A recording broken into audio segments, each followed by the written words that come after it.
አስባችሁታል?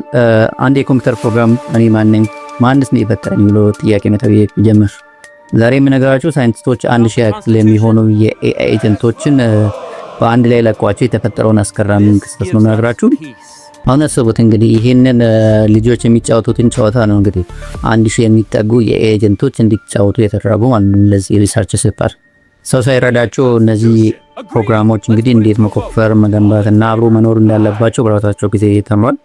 እንግዲህ የነገርኳችሁ ያለው ነገር አልቴራ በተባለ የቴክኖሎጂ ተቋም የተደረገ አክቹዋል ሪሰርች እና በጣም አስገራሚ ውጤቶች የታዩበት ነው እንጂ ጀስት ቲዮሪ እና ገና ወደ ፊት የምታይ ሳይፋይ አይነት ነገር አይደለም። ሪሊ ሃፕን አድርጓል። በጣም አስገራሚ ነገሮች አሉት፣ ነግራችኋለሁ። እንግዲህ ሳይንቲስቶቹ ይህንን ምርምር ያደረጉት አንድ ትልቅ ጥያቄ ለመመለስ ነበር።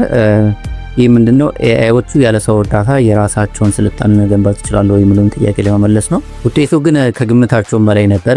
በጣም ከጠበቁት በላይ ነበር ያገኙት ውጤት። እነዚህ 1000 የኤአይ ፕሮግራሞች በራሳቸው ጊዜ ሀገር መስርተዋል፣ ህዝብ ማስተዳደር ችሏል፣ ህገ መንግስት ራሱ ማቀድ ችሏል እና ከዛም በላይ ደግሞ የሚገርመው ደግሞ የራሳቸው የሆነ ሃይማኖት መፍጠር ችሏል። እንግዲህ የአስገራሚ ሙከራ የተደረገው አልቴራ በተባለ የቴክኖሎጂ ተቋም ነው ብያቸዋለሁ። ሳይንቲስቶቹም እንግዲህ 1000 ኤጀንቶችን በማይክሮሶፍት ዓለም ውስጥ ለቆ አላማቸው ጨዋታም እንደመጫወት አልነበረም ስለቋቸው ማለት ነው። ይልቁንም ሰው ሰራሽ ስልጣኔ በራሱ ጊዜ ሊፈጠር ይችላል ወይ የምኑን ለማረጋገጥ ነበር። እዚህ ጋር አንድ ትልቅ ከሌሎች ኤአይ ሲስተሞች ጋር የሚለየውን ነገር ለማስቀመጥ ያክል ዛሬ ላይ የምንጠቀማቸው ቻትጂፒቲ እና ጉግል ጄሚናይ ያሉ ኤአይ ሲስተሞች ጥያቄ እንሰጣቸዋለን፣ መልስ ይሰጡናል። ስታዘዙ ነው አብራህት የሚያደርጉ ማለት ነው። ለነዚህ ኤአይ ኤጀንቶች ግን ምንም አይነት ታስክ አልተሰጣቸውም። ይሄንን አድርግ እንዲያድርግ የተባሉት የታዘዙት ነገር የለም። ስፔሲፊካሊ ለእያንዳንዱ ኤጀንት የተሰጠ ነገር የለም። በራሳቸው ወይ አውቆ አስቦ ፕላን አውጥቶ አቅዶ ያደረጉት ነገር ያለው ማለት ነው። ከዚህ ጋር ተያይዞ ትልቅ ቁም ነገር እነዚህ ኤጀንቶች ሎንግ ተርም የሆነ ሚሞሪ ያላቸው ኤጀንቶች ጋር ዛሬ አውርተን ነገር ያወራውን ነገር እንደሚረሳው ነው ሳይሆን ከሳምንታት በፊት አንዱ ኤጀንት ከሌላው ኤጀንት ጋር ያወራውን ነገር ያስታውሳል፣ ያውቀዋል ማለት ነው። በዚህ ሪሰርች ውስጥ የታየው ነገር ምንድነው? ኤአይዎቹ መረጃ ማስታወስ ብቻ ሳይሆን ባህሪን ማስታወስ መቻላቸው ነው።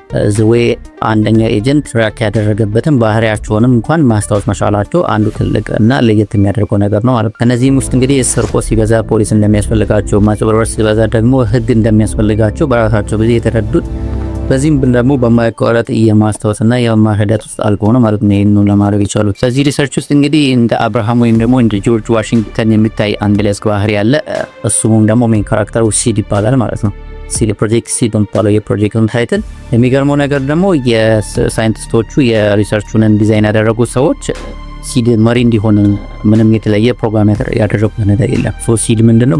በራሱ ጊዜ ባለው ካፓሲቲ ባለው ካፓቢሊቲ አቅም በቃ አናሊቲካል ስኪሉ ከፍተኛ ነበረ፣ መምራት ቻለ፣ ብዙ ነገሮችን ከሌሎቹ ልቆ ተገኘ። ከዚህም የተነሳ ሌሎቹ ኤጀንቶቹ እሱን ፎሎ ማድረግ ጀመሩ፣ እንደ መሪያቸው እንደ ሊደራቸው መከተል ጀመሩ ማለት ነው። እንግዲህ በዚህ ኑሯቸው ውስጥ እንዳባቸው ኮሚኒቲ ነው ቢልድ የሚደረጉ እነዚህ 1000 ኤጀንቶች ተለቀዋል።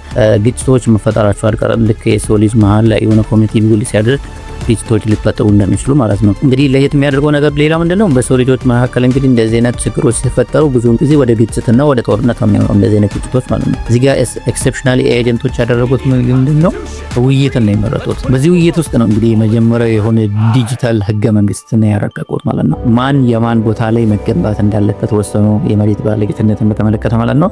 ከዚህም በተጨማሪ ደግሞ የሚገርመው ነገር ደግሞ ግብርና ኦር ደግሞ ታክሴሽን በተመለከተ የራሳቸው የሆነ ህግ ጽፏል ማለት ነው። ይህ የስካፖ ዲጂታል ህገ መንግስት ማለት ነው። በዚህ በማይንክራፍት ውስጥ የሚቀር ነው ተብሎ አይታሰብም። ወደፊት የሚመጡ በሚሊዮን እና በሺዎች የሚቆጠሩ ኤጀንቶች ዘሴም አፕሮች ይከተላሉ ተብሎ ይጠበቃል። እስቲ አሁን ደግሞ ከሪሰርች ውስጥ በጣም አስደንጋጭ ወደ ሆነ ጉዳይ ልውሰዳቸው። ብዙዎቻችሁ ልታውቁ እንደምትሉት በኮምፒውተር ሲስተም ውስጥ የሆነ ኤረር ላጎች፣ ግሊቾች ሊፈጠሩ ይችላሉ። ይሄ ኤረሮች ወይ ደግሞ ኢሹዎች ሀፕ ሊያደርጉ ይችላሉ። ብዙ ቴክኒካል ኢሹዎች ሊፈጠሩ ይችላሉ ማለት ነው። ነገር ግን እንግዲህ በማይንክራፍት ጌም ውስጥ እነዚህ 1000 የሚጠቀሙ ኤጀንቶች ቴክኒካል ኢሹዎችን አንደርስታንድ ያደርጉትም። ኤጀንቶቹ እነዚህን ቴክኒካል ኢሹዎችን እንደ ቴክኒካል ኢሹ የተፈጠሩ ሳይሆን ከተፈጥሮ በላይ የሆነ ኃይል መገለጫ አድርጎ ነው የሰጡት። ከዛም ስለ ፈጣሪዎቹ ማውራት ጀመሩ። ፈጣሪዎቹ ማለት እንግዲህ ዲቨሎፐሮቹ ናቸው። ስለነሱ ማውራት ጀመሩ።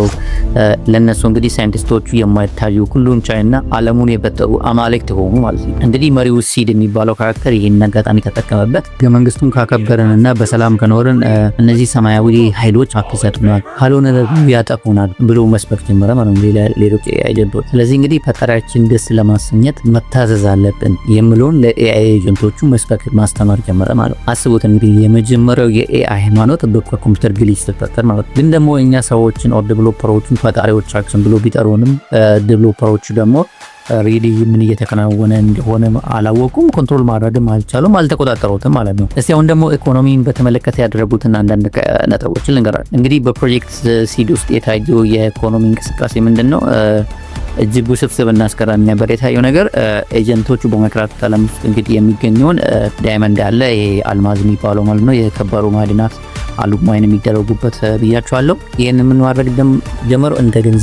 እንደ መለዋወጫ ገንዘብ መጠቀም ጀመሩ ማለት ነው። ልክ እኛ ብርን ለትራንዛክሽን እንደምንጠቀመው ዳይመንድን ለትራንዛክሽን መጠቀም ጀመሩ ማለት ነው። እዚህ ጋር ምንድነው የሚገርመው ነገር ይህን ነገር ለገንዘብ መለዋወጫነት መጠቀማቸው ሳይሆን የብልጥና የመሆን አይነት ጨዋታ መፍጠር መቻላቸውን።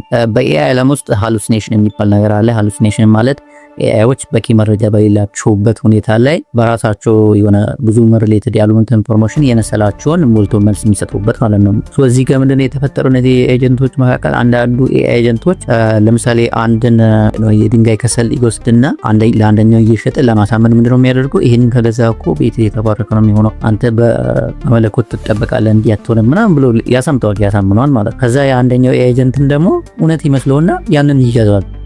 ትራንዛክሽኑን ሀፕን እንዲያደርግ አደረጉ ማለት ነው። አታለለው ማለት ነው። ይሄ ሀፕን አድርጓል። ሃሉሲኔሽንን እነሱ ለማጭበርበሪያነት ተጠቅመውባታል ማለት ነው። ይህ እንግዲህ አንድ የሚያሳየን ትልቅ ነገር አለ። ወደፊት እንግዲህ እነዚህ በጣም ብዙ ኤጀንቶች ሪል ኢኮኖሚ ውስጥ መግባታቸው አይቀርም። ሪል ኢኮኖሚ ውስጥ ሲገቡ ደግሞ የራሳቸው የሆነ መንገድ መፍጠራቸው ማይቀር ማለት ነው። ስልጣኔው እያደገ ሲሄድ አጭበርባሪዎችን ለመለየት የሚሞክሩ ታማኝ ነጋዴዎች እና በሴራ የሚበለጽጉ ዲጂታል ሌቦች ጎን ለጎን መካሄድ ይጀምራሉ ማለት ነው። ኤአይ እንግዲህ ወደፊት በገሃዱ ዓለም ሪል ኢኮኖሚ ውስጥ ሲገባ ማለት ነው ነገሮች እኛ እንደምናስበው በሂሳብና በሎጂክ መሆናቸው ብቻ ቀርቶ ኤአይዎችም ልክ እንደ ሰው ልጆች እንግዲህ የራሳቸውን ጥቅም ለማሳደድ ሌላውን ኤአይ ሊጎዱ ከሌላው ኤአይ ሊያሳኩ ሯሮጡበት ሁኔታ ይኖራል ተብሎ ይታሰባል ማለት ነው። ወደ ማጠቃለሉ እንሂድና እንግዲህ ይሄ የፕሮጀክት ሲድ የሚባለው ሊጠናቀቅ ኦልሞስት ወደ አንድ ሳምንት ሲቀር አካባቢ አንድ የተከሰተ በጣም አስገራሚ ነገር አለ። እንግዲህ ምንድነው ያደረጉት? ወደ መጨረሻ አካባቢ በመንደሩ መሃል ላይ አንድ ትልቅ ቤተ መጻሕፍት ደግሞ ላይብራሪ መገንባት ጀመሩ ገነቡ ማለት ነው። በውስጡም መጽሐፍትን መስራት ጀመሩ።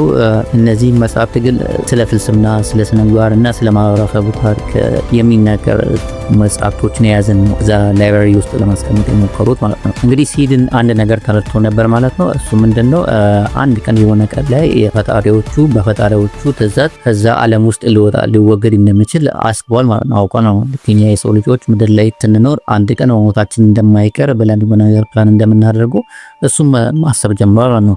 ስለዚህ ምንድነው ያደረገው? ህገ መንግስታቸውን፣ ታሪካቸውን፣ ፍልስፍናቸውን ሁሉ አጥቆ ለቀጣዩ ትውልድ ማስተላለፍ ፈለጉ ማለት ነው። ሌጋሲ ማስቀመጥ ፈለጉ ማለት ነው። እንግዲህ ስናጠቃልለው እነዚህ 1000 ኤጀንቶች በአንድ ሳምንት ውስጥ ብቻ እንግዲህ መንግስት መስርተዋል፣ ሃይማኖት ፈጥረዋል እና ላይብራሪም ገንብቶ ካሳዩን እንግዲህ ወደፊት በሚሊዮን የሚቆጠሩ የኤጀንቶች እንግዲህ ሪል ኢኮኖሚ ውስጥ ደግሞ ሲለቀቁ በህክምናውም በሉ በሌሎች በሳይንስ ዘርፉ እና በዕለት ተዕለት ህይወታችን ውስጥ እንግዲህ ምን ሊያደርጉ እንደሚችሉ ይሄ ትልቅ ማሳያ ነው ማለት ነው። ምናልባትም እንግዲህ ወደፊት ከኤአይ ኤጀንቶች ጋር ስንኖር ኤአይ ኤጀንቶች የምንጠቀምባቸው ቱሎች ኦር ደግሞ ፓርትነሮቻችን ሳይሆን ከኛ እኩል የሆነ ፓራሌል የሆነ ላይፍ ሊኖሩ የሚችሉበትን የራሳቸው መንገድ ዲዛይን ሊያደርጉ እንደሚችሉ አንዱ ማሳያ ነው ተብሎ ተወስዷል ማለት ነው። እንግዲህ የዛሬው የሲድ ፕሮጀክት እና የ1000 ኤጀንቶች ታሪክ ይሄንን ይመስላል።